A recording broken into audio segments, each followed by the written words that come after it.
درود. من بوتا هستم. این کانال آرشیو مقاله ریال گرفتم. مسئله که میخوام الان حل کنیم بک تریسینگ، یعنی سابسته، ولی این دو تا مفهوم رو باید معلوم باشیم. اینجا اره که هیچی، بک تریسینگ و یه مدل دیگه هم میتونیم مثلا حل کنیم با بیت مانیپولیشن. بعدا اگه این مدل هم حل کردم ویدیوشو میسازم، ولی الان میخوام بک تریسینگ حل کنم. بکتریزم یک نوعی از ریکرسیوه و یه توضیح راجع به مسئله بدم. مسئله یه لیست بهمون میده، تمام سابست هایی که از این لیست به وجود میاد و از اون میخواد، یعنی یک و دو سه، دو سه، یک و سه و یک و دو سه. و برای اینکه ما اول حلش کنیم، من قبلا اینو حل کردم، میخوام مفهوم رو توضیح بدم. اولین کاری که میکنیم اینه که به هر نوعی میخواید ذهنی باشه، میخواید رو کاغذ بکشید، میخواید تو سیستم درا کنید، فلوچارت بکشید، مسیر رو باید رسم کنید، ولی حتما بک‌تریسینگ و مفهومش باید بلد باشید تا بتونید مثلا رو راحت حل کنید، وگرنه مثلا میتونید برید با فوری مثلا حل کنید. ولی اگه بخواید اصولی با ریکرسیو حلش کنید، مفهوم بک‌تریسینگ رو باید بلد باشید و اینکه ریکرسیو چه سری قوانینی داره. اینجا ما با همه اینا کار داریم. برای که من میخوام اول فلو رو بهتون نشون بدم و اول میخوایم چون مفهوم بک‌تریسینگ رو بلدیم، میام این یک دو و سه رو قابل ورودی در نظر میگیرم و میخوایم از توش قانون در بیاریم.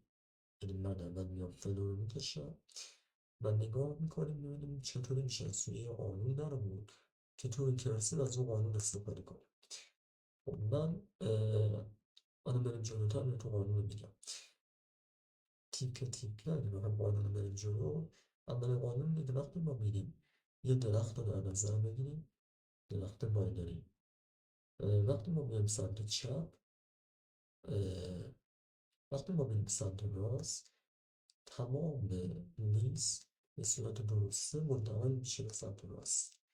ولی وقتی میخوایم بریم سمت چپ، نگاه میکنیم ببینیم چند بار قبل از سمت راست رفتیم، اون ایندکس رو مثلا 3 بار رفتیم سمت راست، ایندکس سوم رو از سوی لیستمون حذف میکنیم، مابقیش رو میفرستیم سمت چپ.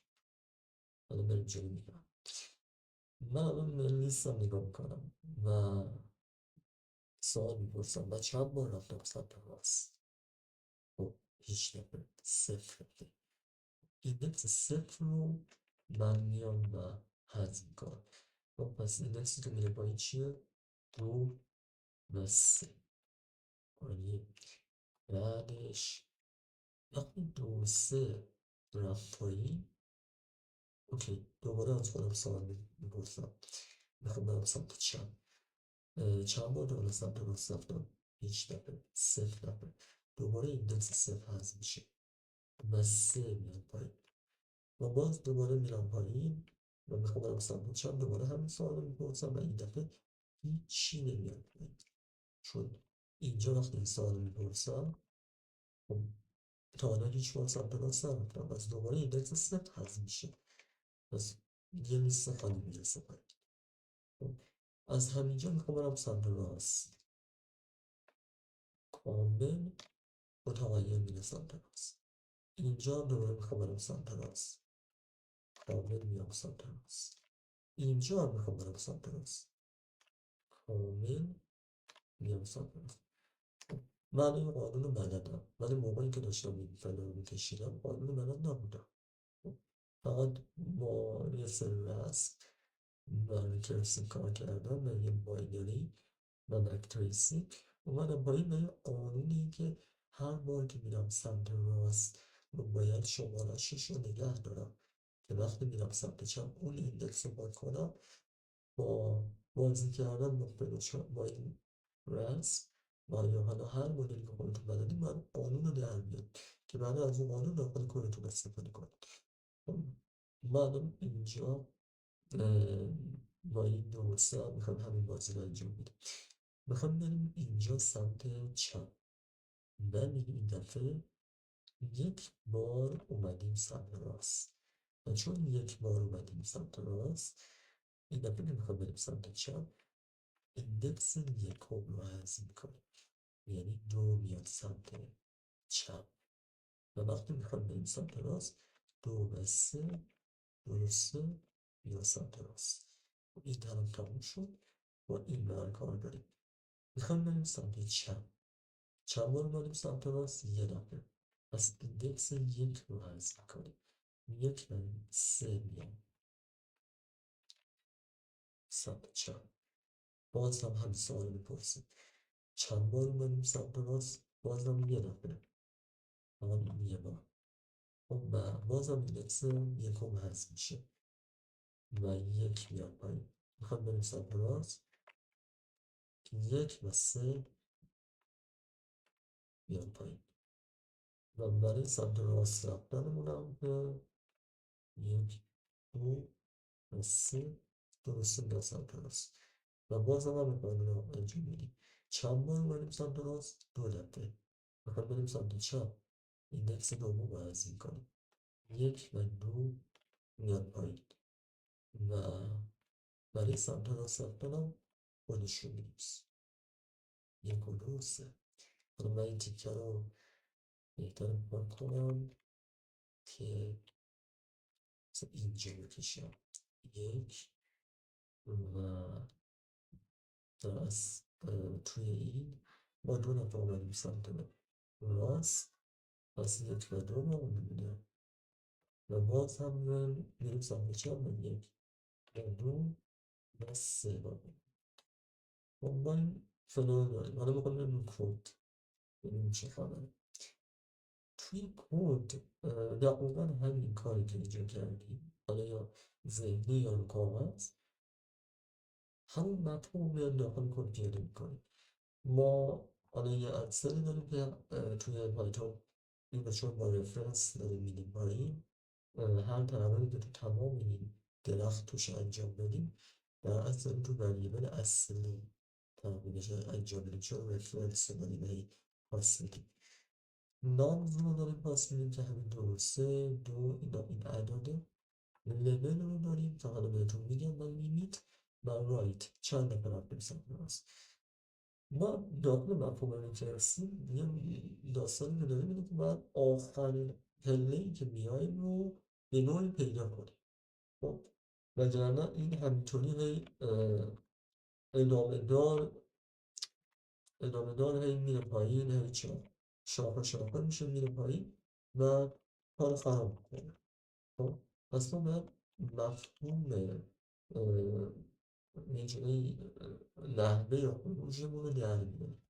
نحوه خروجی که من در آوردم اینطوری بود: ما هم یه لولی که داره میریم پایین، اگر به لول آخر برسیم، یعنی این لول یک باشه، این لول دو باشه و این لول سه، توی لول سوم عددی که به دست میاریم برابر با لول ورودی مونه. جالبه. پس ما میتونیم هر موقع این لولمون به لول سه یا سطح سوم که رسیدیم، اون نامزی که به اون سطح میرسه در جواب ما باشه و ادامه دیگه ندیم، برگردیم به بالا. خب این میشه نحوه خروج ما. حالا این لول و لیمیت از همینجا در میاد. لول اینا هاست و لیمیت هم لول این نامزمونه. خب ما داخل اینو بذاریم باشه، این تیکش براتون رسید. ما اینجا در سطح اول لولمون صفره. خب درسته. لیمیتمون لول نامزه که بعدا این دوتا با هم برابرشون قراره بفرستیم بشکنه بره بالا و تا حالی چند بار رفتیم سمت راست اینجا هیچ دفعه. خب اینجا چک داریم میکنیم داخل این آقا لول با لیمیت برابر شد، نامزو که اومده پایین اصلا ادامهش رو نامزو بریز توی نامزو بریز توی انسر و ریترن کن برگرد بالا. و حالا میریم سر روی که رسیده. انسان که هر دفعه ثابته.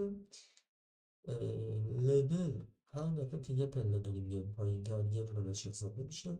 لیمیت هر دفعه ثابته. رایت مواقعی که میریم سمت راست یه دونه بهش اضافه میکنیم، سمت چپ هیچی اضافه نمیکنیم. خب من سمت راست هم همینه و دقیقا همین مفهومی که اینجا پیاده کردیم، یعنی هر بار که میریم سمت راست نامز رو هیچ تغییری نمیدیم. درسته، نامز رو بدون تغییر میفرستیم پایین. هر بار که میریم سمت چپ نگاه میکنیم ببینیم چند بار رفتیم سمت راست، اون ایندکس رو پاک میکنیم. و با این سینتکس اینجا بنویسیم. الان من میتونم اینو اینطوری هم بنویسم. مثلا این برابر با نامز کپی و این پاک رایت. به جایی که اینو اینجا بذارم این رو بذارم اینجا. ولی خب با این سینتکس هست من میام به نوعی یک کپی و یک دونه پاپ رو انجام نمیدم. حالا این سینتکس رو براتون میگم. اینو پاک کنیم.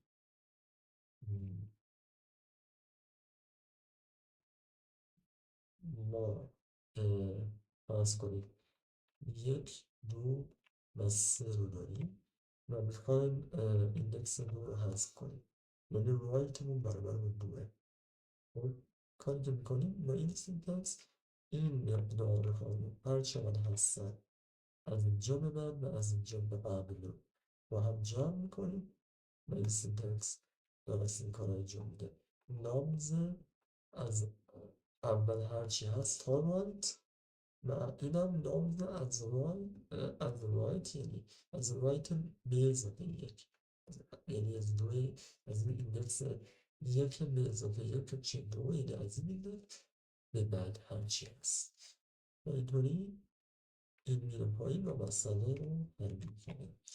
یه بار قرآنش بکنیم.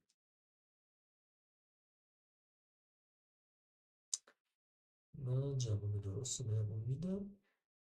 بعدا اگه بیت مانیپولیشن هم حلش کردم ویدیو رو براتون میسازم. بدرود، سالم باشید، ورزش کنید و یاد بگیرید.